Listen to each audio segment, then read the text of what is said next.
The interesting thing is that some of the naturopaths think that we can still use parts of the bill, and it doesn't work. It has to be stopped entirely. Entirely. I have stopped entirely. No, I'm saying this bill. It has to be killed entirely. Oh, this one, yes, yeah. of course. You can't use any parts of it. It won't work. According to Dr. Chopra, Health Canada is one of the most corrupt systems that he has ever encountered. Matter of fact, he says it's more corrupt than the mafia itself. Okay, Dr. Shiva Chopra, he worked for them. Yeah, right. Okay, and he stopped Monsanto from coming into Canada. He needs to continually send letters. And it has to be in what I call, the slow mail. It has to be in hard copy. We can't. Email is one way, but we've got to get it into their boxes in Ottawa. C51 must go. Hey, hey, ho, ho. C51 must go.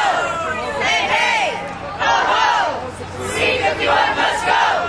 I said, if this parent gives these children a vitamin C, that would be considered a criminal act, according to Bill C51. And he could be thrown in prison for up to 6 months and fined $250,000 because he wanted to help her with her cold or flu or whatever. Jim, do you like vitamin C? Like See? See? Come on! That's why we're all here together. Like that's so absurd. That is unconstitutional. This bill is so unconstitutional. I'm just saying about starting a non-profit foundation that stands for Freedoms for Humanity. And the whole idea is that it is a statement for anyone in natural health care who want to make a choice of choosing willow bark instead of an aspirin. Aspirin is actually made from willow bark, but it's synthesized. Or no chemo. They decide they don't want to have chemo. It's their right. It's their choice. They can die fast and with poison, or maybe die slow and in honor and dignity. That's their choice. They have the right to do that. Mm-hmm. If they're going to leave this planet and it seems like nobody gets out of life alive, then they have the choice of how they want to do that, with dignity and with honor and no respect. children being forced to take chemo. Absolutely. Children being taken out of their homes and being forced to and subjecting them to chemo, something that's toxic. It's mustard gas. That's what it is, mustard gas. I'm going to poison your child because I think it's best. Who gives them that right? Who has given them that right? That's the issue. And I have my rights. And we, as a Canadian, or all of us as fellow Canadians, we have rights. And that's what this is about. I can't eat this, I can't do that. No. There comes a point for all of us, and I truly believe this, that it's about making a statement and walking the talk. And that's what this is about for me. I'm being here. Like you were saying about being an activist, yeah. This is not something that I have thought to do.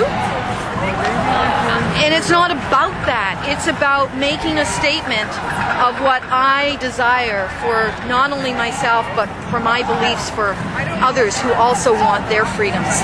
And that's what this is. Mm-hmm. And that's an important message because some people think, oh, I'm not an activist, so they won't really think about it.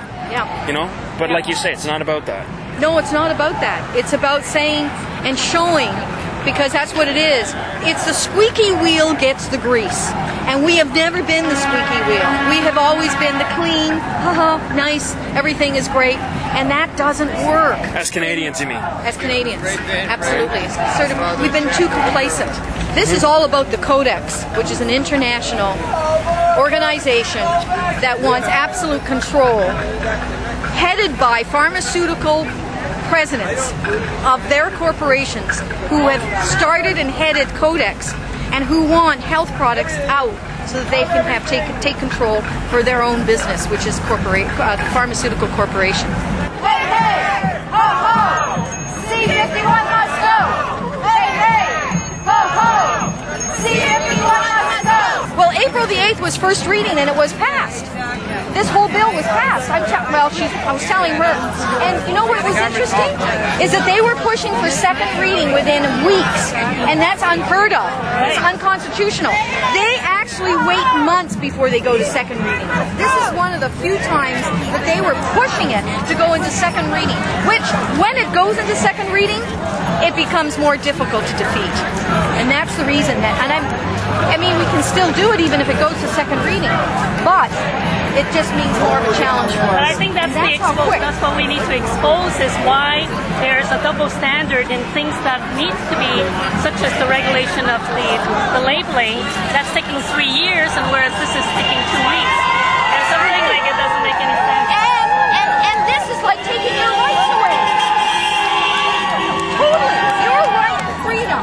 They could come into your home and say, oh, you gave your son an extra herb. Or not an herb, period. Never mind anything extra.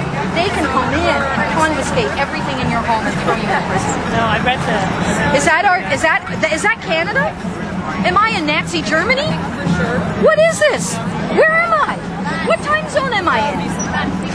I was reading an article and they said that this is exactly the tactics that was used in Germany during Nazism. They did the same thing. They passed these bills and these laws, and people thought that they were for their, protection.